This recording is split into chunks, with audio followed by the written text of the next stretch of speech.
सिंह जी हमारे भारतीय जनता पार्टी के एक मजबूत कार्यकर्ता और अपने विधानसभा क्षेत्र में लगातार जनता के काम के लिए जो जूझते रहते हैं, वैसे हमारे कुलदीप धनखड़ जी, और जिसके कारण आज ये स्नेह मिलन, दिवाली स्नेह मिलन हो रहा है। आप सबसे बातचीत करने का मौका मिल रहा है। इतनी बड़ी मात्रा में महिलाएं, हमारी माताएं बहनें यहाँ पर मौजूद हैं, जिसकी वजह से हमारे को अमित जी की इतनी शानदार कविताएं सुनने को मिल रही हैं, गाने सुनने को मिल रहे हैं। ऐसे हमारे भारतीय जनता पार्टी के कार्यकर्ता जो पंचायत समिति सदस्य भी रहे हुए हैं, हमारे मंडल को भी संभाला हुआ है, ऐसे यादराम जांगल जी को धन्यवाद देते हैं कि इस दिवाली मिलन का कार्यक्रम करा। हमारे सूबे सिंह मरोड़िया जी, अब्दुल सत्तार खान जी, शंकर कसाना जी, गोपाल जी अग्रवाल, कैलाश जी स्वामी, संजय सिंह जी, हमारे रमेश रावत जी, अशोक सुरेलिया जी, हमारे युवा राजेंद्र रहीसा जी, बोबाराम जी, धर्मपाल जी, हमारे कमल यादव जी, दिनेश कमडान जी, पूजा गुजर जो छात्र संघ अध्यक्ष है बीवीपी, और ख्याली राम जी, सुमन भटनागर जी, और यहाँ पर उपस्थित कोटपुतली और कोटपुतली के आसपास से आए सभी हमारे पार्टी के साथी, हमारे समर्थक, यहाँ पे हमारे गुरुजन, बड़े बूढ़े जो यहाँ पर आए हुए हैं, हमारे युवा साथी, माताएं बहनें, और ख़ास तौर से हमारे मीडिया के साथी जो धूप हो, जैसी भी परिस्थिति हो, जनता को जागरूक करने के लिए सच की लड़ाई हमेशा लड़ते रहते हैं। ऐसे आप सभी को मेरा दिवाली की बहुत बहुत शुभकामनाएं, आपको मेरा प्रणाम। भाई दूज का हमने त्योहार मनाया, गोवर्धन पूजा करी।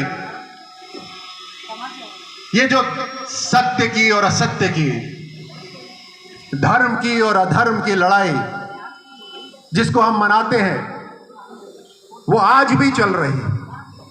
मैंने मेरे भाषण के शुरू में ही कहा कि राजस्थान के अंदर जो परिस्थिति अभी हो रखी है वो एक अधर्म की परिस्थिति, और ये लड़ाई धर्म और अधर्म की लगातार चलती रहती है। और इसके अंदर जब आप दशहरा मनाते हैं, आप दिवाली करें, अगर ये हमने नहीं करा तो फिर हम त्योहार क्यों मनाते हैं? अगर हम सत्य के रास्ते पे नहीं चल सकते, हम धर्म के रास्ते पे नहीं चल सकते, तो हम राम की पूजा क्यों करते हैं? हमें भी संकल्प लेना है। हर साल हमें याद दिलाते हैं राम भगवान, हर साल हमारे को कृष्ण भगवान याद दिलाते हैं। अरे कृष्ण ने तो वो लीला कर दी, जैसे एक महायुद्ध के अंदर जो सही था और जो गलत था उसका नतीजा सबके सामने आया। कृष्ण ने वो लीला करी जिससे ज्ञान और शक्ति का बोध आज तक की सभी मनुष्यों को आज तक उसका बोध। तो हमें आज राजस्थान के लिए, हमें आज अपने समाज के लिए, हमें आज पूरे हिंदुस्तान के लिए ये प्रण लेना पड़ेगा। साल के अंदर आप भी जानते हैं, मैं भी जानता हूं, और कांग्रेसी भी जानते हैं कि एक ऐसा व्यक्ति आया है जिसने अपने से पहले अपनों के लिए काम करने की पूरी कोशिश करी, जिसने देश को सबसे पहले रखा है, जिसने राष्ट्र को सबसे पहले रखा है, जो सेना के अंदर हम वर्दी पहनने से पहले कसम खाते हैं, एक कसम परेड होती है, उसमें हम कसम खाते हैं कि राष्ट्र सबसे पहले, उसके बाद मेरी सेना की टुकड़ी, और सबसे आखिर में मैं, ये कसम खाते हैं। और एक हमारे पूरे हिंदुस्तान के अंदर, भारत के अंदर एक लीडर है प्रधानमंत्री मोदी के नाम से, जिन्होंने राष्ट्र को पहले रखने की कसम खाई है, और पिछले 8 साल के अंदर जो परिवर्तन पूरे भारत में आ रहा है वो आप देख रहे हैं। ये जो मंच है, ये मंच आपके आशीर्वाद से है। अभी अमित जी ने अपने एक गाने में कहा कि राज्यवर्धन की प्रगति हो, ऐसा कुछ आपने कहा था। राज्यवर्धन की प्रगति मतलब राज्य का वर्धन हो। मैं अपने नाम से नहीं जोड़ रहा इसको, राज्य, इस प्रदेश का वर्धन हो, ये प्रदेश आगे बढ़े, ये राज्य आगे बढ़े। मेरी विकास, मेरी प्रगति मुझे नहीं चाहिए। जो आपने एक आशीर्वाद रूप से मुझे कहा, हम सब इस मंच पे यही कहते हैं कि राज्य की प्रगति हो, राज्य आगे बढ़े, हमारे राजस्थान के रहने वाले आगे बढ़े। मेरा नारा मत लगाइए प्लीज।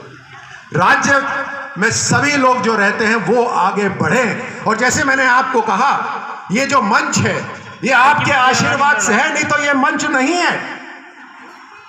अभी हम खाली यहां बैठे होते हेम सिंह जी और सामने कोई नहीं होता तो लोग हंस रहे होते हैं। ये आप है, आपका आशीर्वाद है। इसीलिए जो भी व्यक्ति इस मंच पे आता है उसे संकल्प लेकर ही आना चाहिए कि आपकी सेवा करे, कि आपके घर तक बिजली, पानी, स्वास्थ्य की, एजुकेशन, शिक्षा की सुविधा आपके घर तक पहुंचाए। इस देश के पास बहुत पैसा है, इस देश के पास बहुत ताकत है। आज विश्व के अंदर हम 5वीं सबसे बड़ी अर्थव्यवस्था है। हमने उस देश को पीछे कर दिया जो देश हमारे ऊपर राज करता था, जिसकी गुलामी हम करते थे, उस देश को हमने पीछे छोड़ दिया है। पूरी दुनिया के अंदर हम 5वीं सबसे बड़ी अर्थव्यवस्था है, तो इस देश में ताकत है। और वो देश की ताकत अगर जनता के लिए नहीं मिल सकती तो हर वो नेता जो हवा में बात करता है उसे इस मंच पे चढ़ने की इजाजत ये जनता को नहीं देनी चाहिए।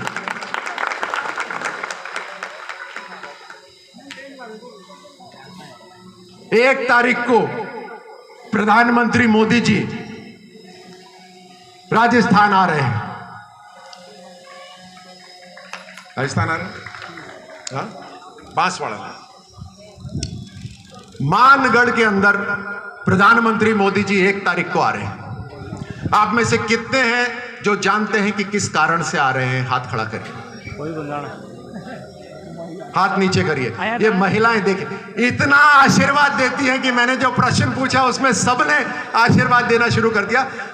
मैं आपको बतलाता हूं, प्रधानमंत्री मोदी जी 1 तारीख को मानगढ़ आ रहे हैं। उस दिन को याद करने के लिए और उन लोगों को श्रद्धांजलि देने के लिए जो 109 साल पहले अंग्रेजों की गोलियों के शिकार हुए थे। 1500 से ज्यादा हमारे आदिवासियों को वहां पर मार दिया गया था। उनके सम्मान के अंदर मानगढ़ 1 तारीख को आ रहे हैं। हम भूलेंगे नहीं। हिंदुस्तान और भारत के ऊपर, भारतीय जनता के ऊपर जो अत्याचार चाहे तब करा हो या अब करा हो, हम इसे कभी नहीं भूलेंगे और हम इन सब चीजों को दुरुस्त करेंगे। 109 साल पहले